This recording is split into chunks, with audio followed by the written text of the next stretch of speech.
I love the closeness that I have with my staff. It's not just a workplace for them. I believe it's, more than that. And that's what I would want in any restaurant that I opened. I want people to come and enjoy work and to have a laugh, but to still get the job done at the end of the day. Being like, we're not better than anyone else. We can wash a dish, we can scrub the floor, we can run food to the table. This is the Deep in the Weeds podcast. I'm Anthony Huckstep.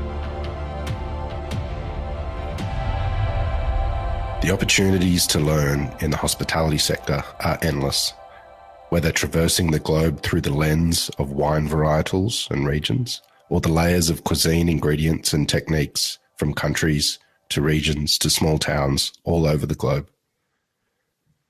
But what sort of backbone and confidence does an array of finer dining restaurants give a young chef looking to make their mark?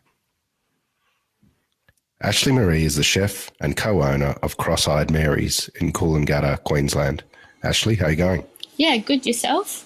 I'm good. Thanks for joining us. You've thank you. Worked at some pretty incredible and influential restaurants in Australia, and you found yourself in Coolangatta on the border of Queensland and New South Wales. What led to the decision to move there? To be honest, I couldn't be in Sydney any longer. I was looking for something different.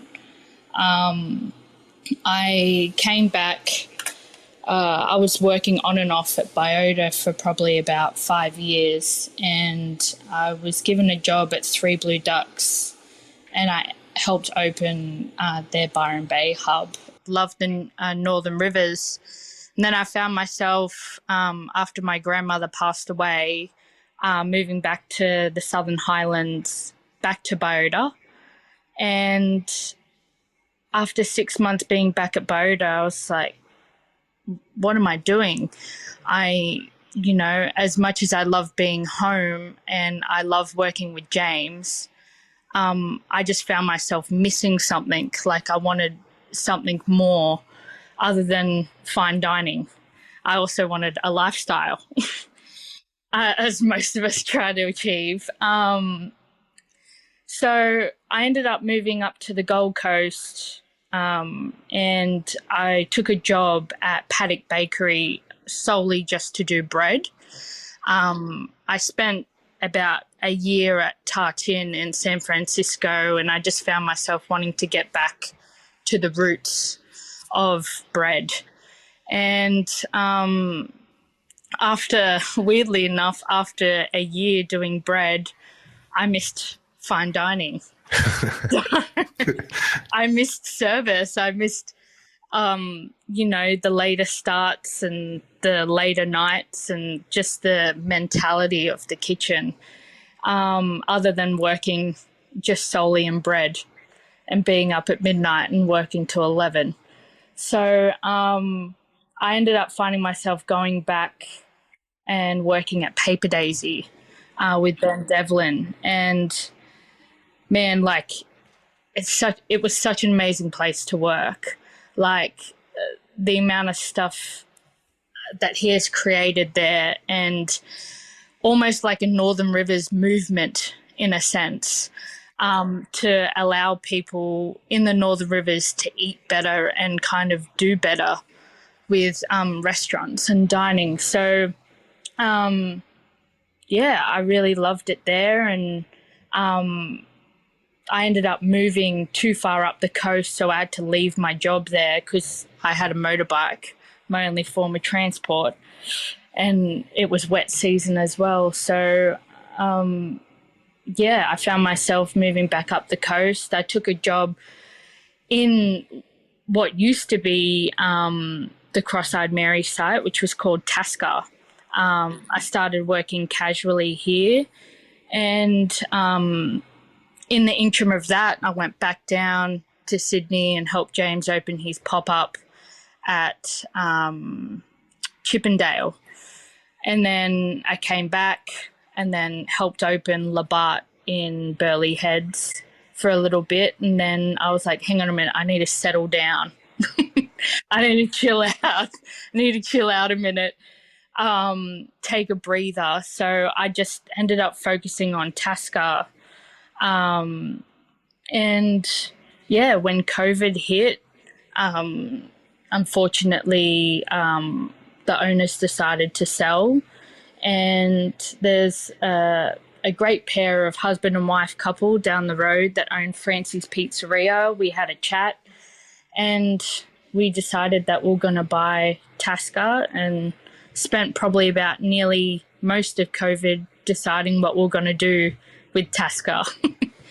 um, so, yeah, there's a lot of Italian on the coast, and we're trying to think of a point of difference that we're going to do. And we decided our point of difference was going to be hand rolling and hand shaping pasta. So we weren't going to use extruders or any of that. So we've just aimed for the traditional old school Italian tools. The closest to extruding I get is a hand extruder called a Bigarello, which only holds about 500 grams. So imagine trying to pump out the numbers with that and try and do a busy 60, 70 cover service. Only putting 400 grams of dough in a vat. But, it's, for me, it's dough is where my heart lies. I love sourdough, and I love, making bread, and I love making pasta dough, and it's all done by hand. And such a tiny space that we have, I'm lucky that I work with my partner in the kitchen, because it would get really awkward for people trying to get out of that kitchen. Well, you mentioned your time in San Francisco. How was it working at Tartine under Chad Robinson and his team? It was great. Like, I only my friend Chris, who unfortunately isn't with us anymore, ended up hooking up a job for me there just casually, because I wasn't sure what I wanted to do. I had an internship at Manresa, but 2 days prior to that, Manresa kitchen burnt down. So I was kind of stuck in a pickle. I was like, do I go home, or, do I just stay? And I took a week off. I just had enough money to be able to take a week off. And I had a chat with Chad, and I asked him, listen, I don't know too much about bread, but I'm willing to learn. Can I have an opportunity here? So he decided that we're going to do kind of like a paid internship there, which was probably about $10 an hour, which was great. Definitely different to Australia. And I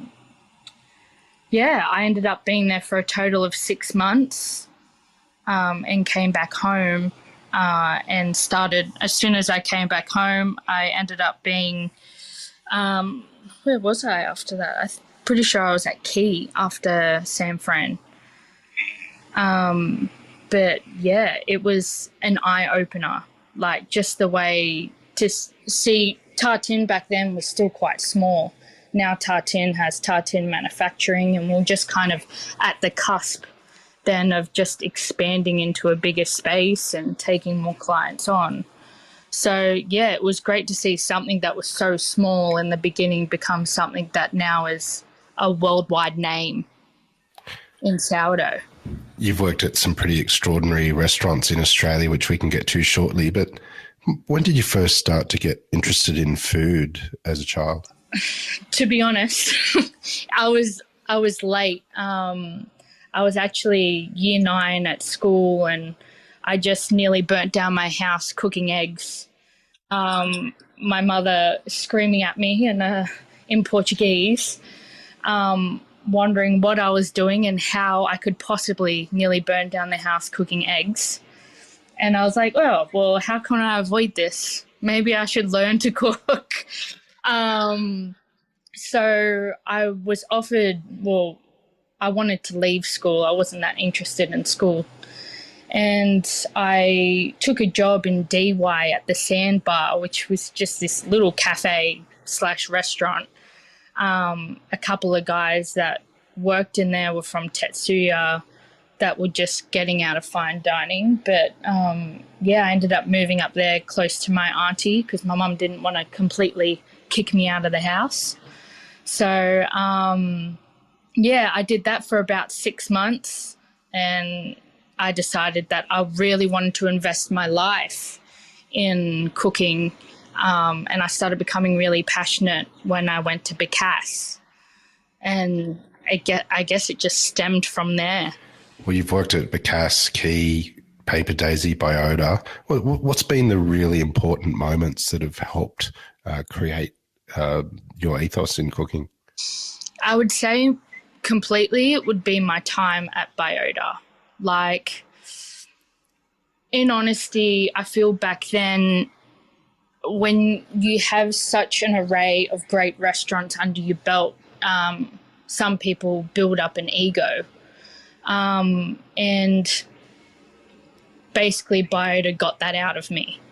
I came from Key and I went down to Biota, and I did have a little ego. And James just basically said to me, none of that here. That's not happening in my kitchen. And brought me back to my roots and actually taught me to create a family vibe within a kitchen. Like, you do not just, I lived on site as well, and I lived and breathed Biota for a big chunk of my career, from, 2 a.m. deep and meaningful chats with James after a pretty heavy service to, waking up at 5 o'clock in the morning and going out the back of Robertson and foraging. Like, they were big weeks, but everyone was just willing to dive into it and do it and say nothing else about it. But yeah, James Vales really opened my eyes up to cooking. The way that he cooks and the flavours that he cooks and just his ethos has been something that I've held quite strong to my heart. At Biota, James really tried to capture a sense of place and create a cuisine of the Southern Highlands. Tell us about the ingredients that you used and some of the dishes that really stood out for you in your time there. Well, I would have to say 90% of our products that we were using then was just all sourced locally. We had Red Leaf Farm. We had a lady called Jo that used to forage all our, flowers and yarrow and all this other stuff. What we couldn't grow, she basically did. Probably a dish that I really loved is quite old school now. James used to always, it was the lamb breast dish.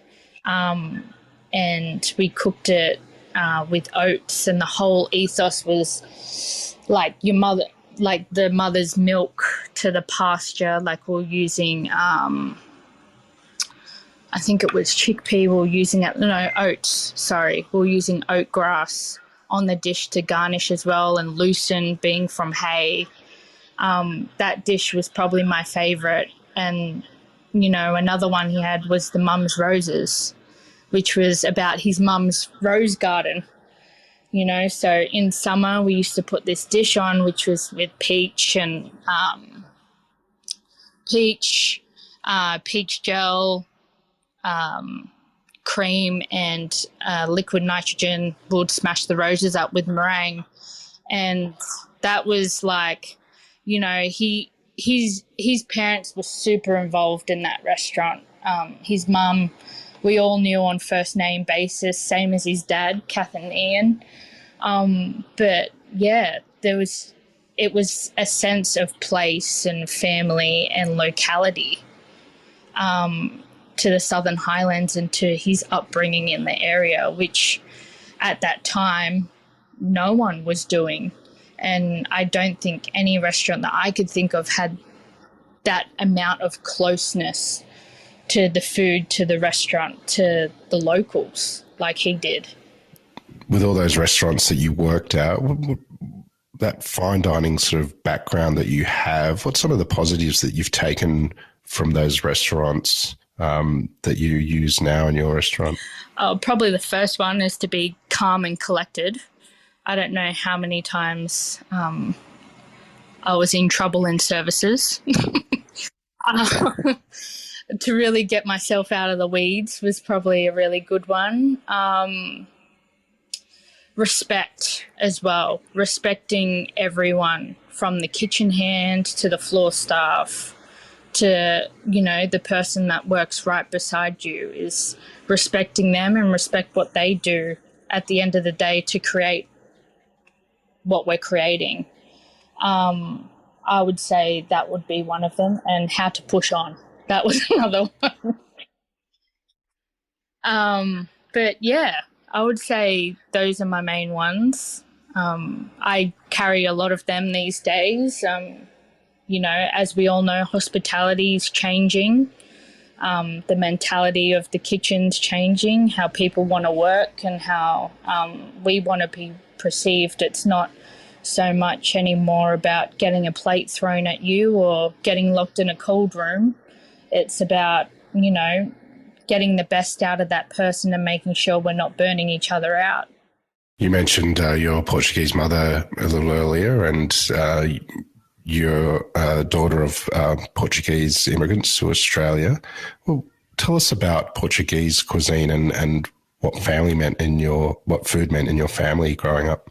Well, it's weirdly enough, like my family are from a little island off Portugal called Madeira. So it's a farming country, basically. So a lot of our food that we ate was a lot of, you would say, poor people's food.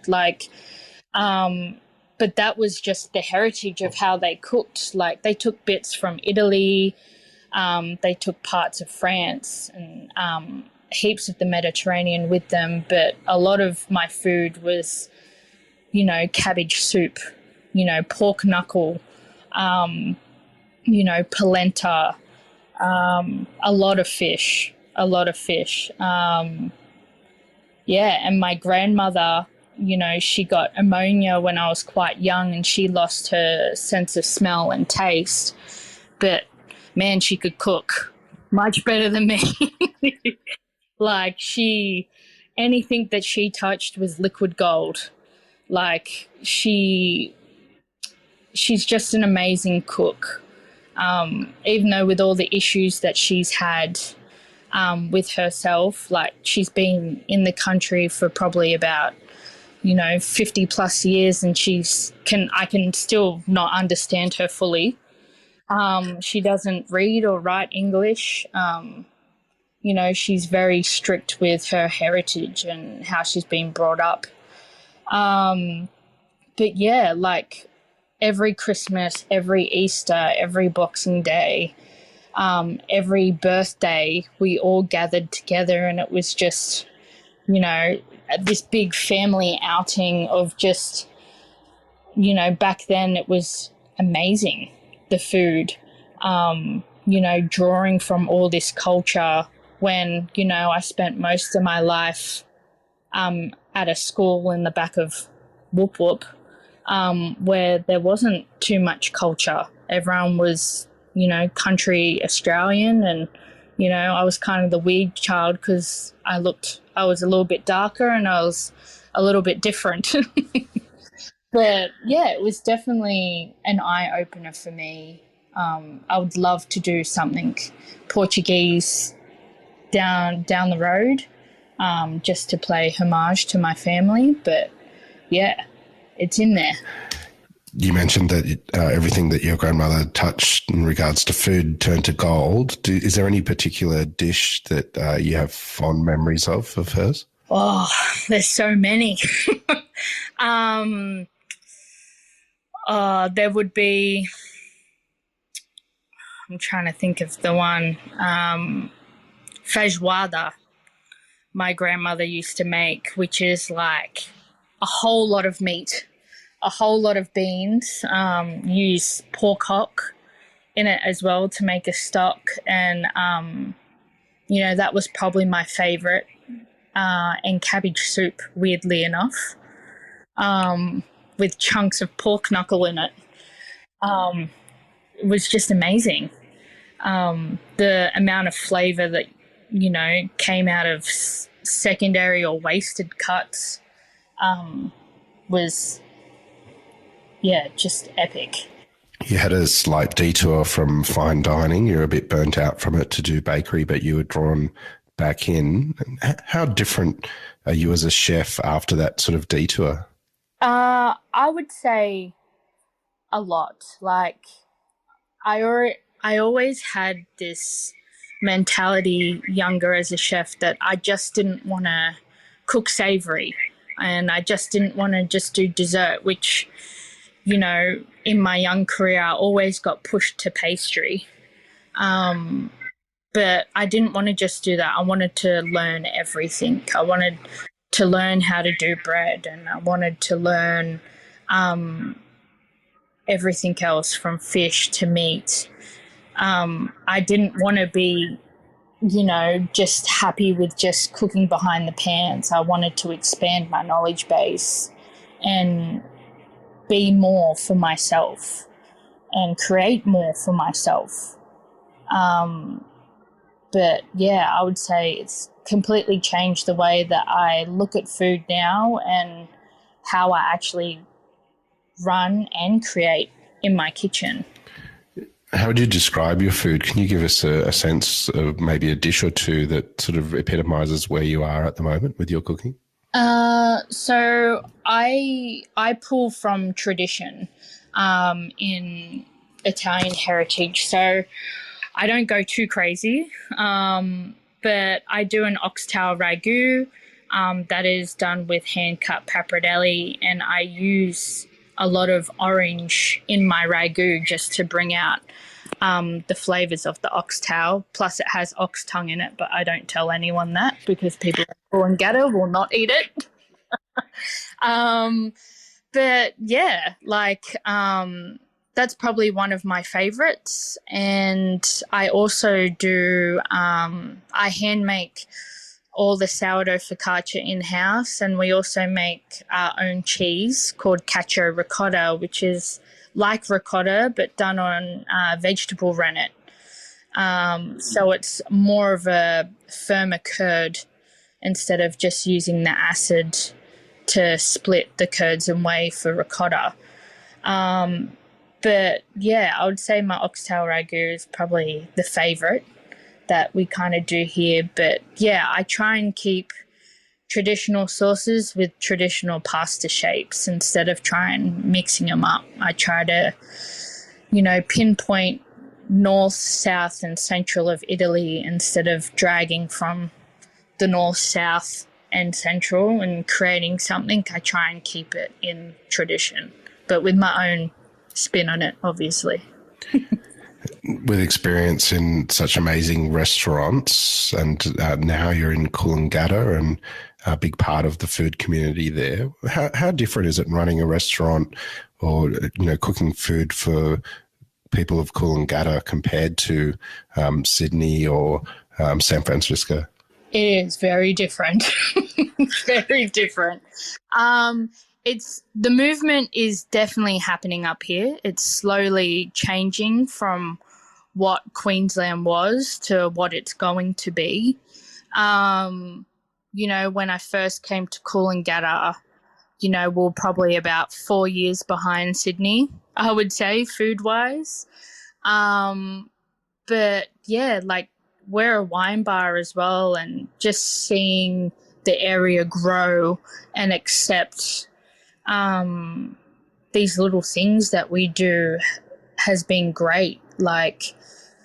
There's still those usual pubby places that are around here, or, your fast food joints, which there's a lot of. But there is a sense of, good food and good wine that's in Coolangatta now. Just seeing that we use all natural wines and just seeing that people are just happy to drink them. Where probably about 3 years ago you brought in a natural wine and people were like, what's this? What is this? No, just give me a Chardonnay from New Zealand, please. but yeah, it's definitely changing. Slowly, but you can see the movements coming. Do your experience with making sourdough bread and making pasta and using your hands, what's some tips that you have for making the best pasta or making the best bread? Pasta, I firmly believe a product needing it by hand is the best that you can get out of your pasta dough. So, once it's knead, I allow it to rest for 15 minutes and then I knead again, which allows me to get nice air pockets in my pasta dough instead of just having a firm dough. That really helps. And also work on strengthening your wrists. Do some weights or something because, I probably do about by hand every day. I probably do about 8 to 10 kilos of dough a day.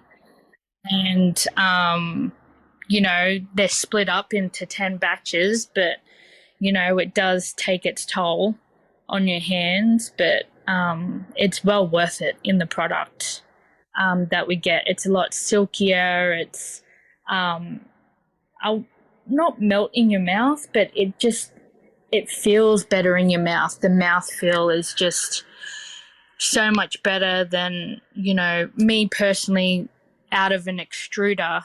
I can tell the difference when I'm eating it. Probably not a lot of Coolangatta people, but I definitely can. But yeah. Opening a restaurant in Coolangatta, as well as during a pandemic, would have its challenges. What's it been like for you the last year and a half running a new establishment? I would say anyone that kind of opened this that has opened in this time has opened in uncharted territory. Like we're in an unknown. Right now, usually this time, well, not this time last year, about 2 years ago in Coolangatta, it was quiet. It was super quiet, but we're having bursts now of, super busy weeks that you would only do in summer to, quiet weeks as in winter. So you can never predict what you could predict before. You'd be like, all right, winter's coming down. Okay, everyone start taking their holidays, all that kind of thing. Now it's kind of like, I need more staff. I need more staff to run this place because, as we probably all know, there's a massive staff shortage in Australia due to the pandemic. I see it every day online and everything. There's thousands and thousands, just are unfilled. So I'm asking friends, hey, you're not working at the moment? You want to work a day or two? Just to kind of get by, really. Because you still want to give people the service that they deserve and you still want to get out a good product. But, how are you supposed to do that when there's no staff available? Well, there's no one applying for jobs. There's put an ad out probably about 2 months ago and you have 6 people applying for them. That's it. So, it's definitely different and, the future is unknown for all of us. Well, Ashley, you've gone from nearly burning your house down to trying to cook eggs to having your own restaurant. What is it that you love about what you do? To be honest, I just love coming into the kitchen every day. I love I'm such a small kitchen. There's only 2 of us, maybe 3 sometimes, but we do everything here from washing the dishes to, deep cleaning to packing away the fruit and veg. I love the closeness that I have with my staff. It's not just a workplace for them. I believe it's, more than that. And that's what I would want in any restaurant that I'd opened. I want people to come and enjoy work and to have a laugh, but to still get the job done at the end of the day, and not try and I'll probably burn myself out before I allow anyone burn themselves out. But, respecting each other and, being like, we're not better than anyone else. We can wash a dish, we can scrub the floor, we can run food to the table. That's what I love about this place. I love being able to do all of that and not feel like I'm better than any one of my staff members that work for me. The cuisine of Portugal is so varied depending where you are in the country, and there's also the islands, as you mentioned, that your family are from. Well, if you did a Portuguese restaurant down the track, how do you envisage your homage to the food of Portugal? To be honest, if I was to do something, I would go Portuguese charcoal chicken all the way. All the way. All the way. Like, it's just people try and do it and try to recreate the peri-peri sauce and all that kind of stuff. But, it's it gets passed down from your family. Like, my family have a take on the sauce and another family might have a take on the sauce. It's different. Some people add whiskey, some people add bourbon. Like, it's very different from household name to household name. So yeah, I would love to do that. My mum makes amazing Portuguese tarts, always has. So, would want to throw them in there as well. But yeah, and having that sense of family as well, which a lot of Portuguese, love to do, spit roast lamb, goat, all that kind of stuff, being able to have that available as well. Oh, it sounds amazing. And we've loved having you on Deep in the Weeds today, Ashley, to hear your story. Good luck with everything. And please keep in touch, and we'll catch up again soon. No worries. Thanks heaps, Huck. This is the Deep in the Weeds podcast. I'm Anthony Huckstep. Stay tuned as we share the stories of Australia's hospo community, suppliers and producers in search of hope during this pandemic. Special thanks to executive producer Rob Locke for making this all happen. Follow us on Instagram at Deep in the Weeds Podcast, or email us at podcast@deepintheweeds.com.au. Stay safe and be well.